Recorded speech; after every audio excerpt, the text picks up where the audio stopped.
Speaker recognizes Representative Cherry. Thank you, Madam Speaker.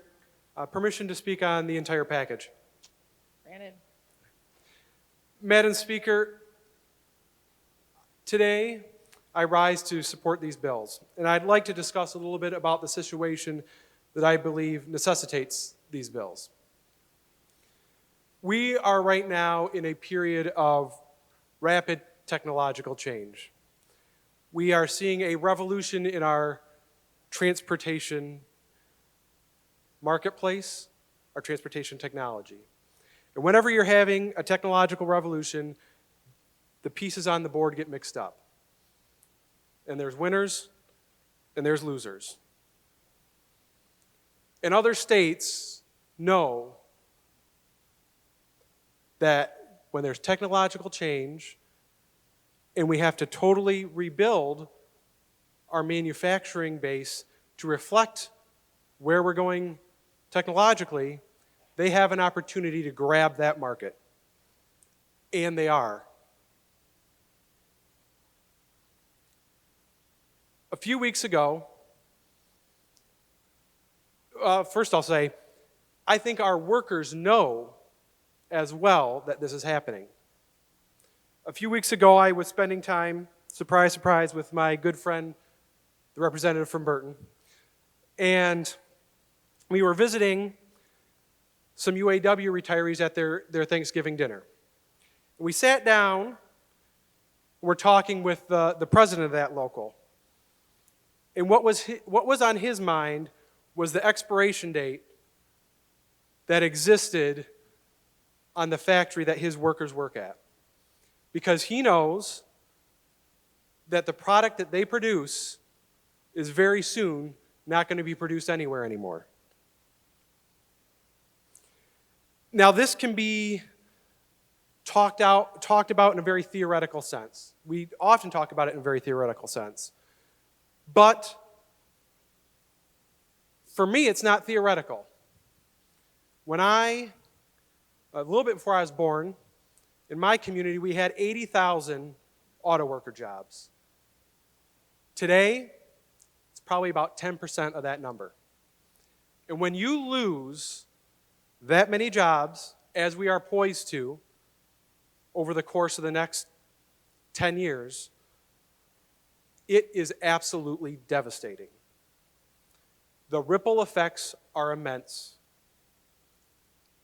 And there's not a whole lot you can do about it after you lost the jobs.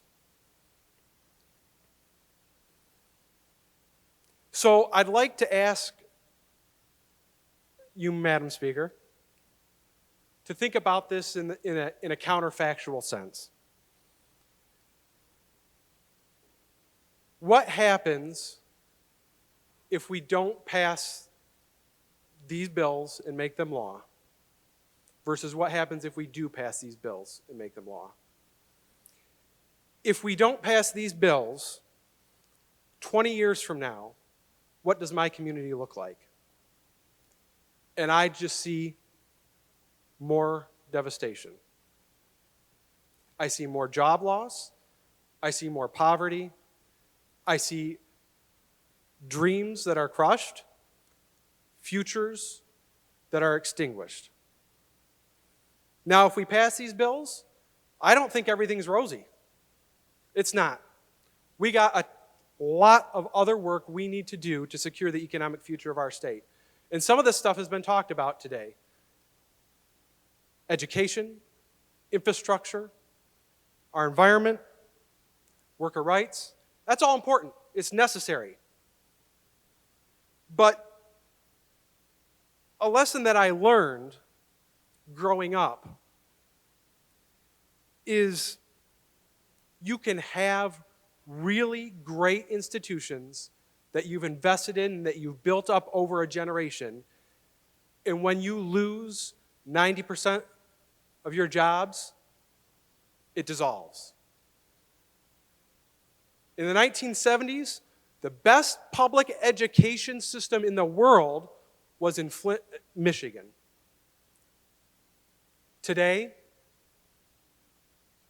you cannot say that, not even close. So you can build great institutions, great infrastructure, wonderful communities, but if the jobs are gone, it all crumbles. And this package is about making sure that we have the tools to ensure our communities don't crumble. In 20 years, I don't want to see the other communities in Michigan have to deal with the same things that I've seen growing up. I don't want Lake Orion to have to deal with that. I don't want Sterling Heights to have to deal with that. I don't want the city of Wayne to have to deal with that. I don't want the city of Flat Rock to have to deal with that. I don't want the city we're in right now, Lansing, to have to deal with that. I could go on for 5 minutes listing the communities in Michigan that would be devastated by the technological change we're about to face.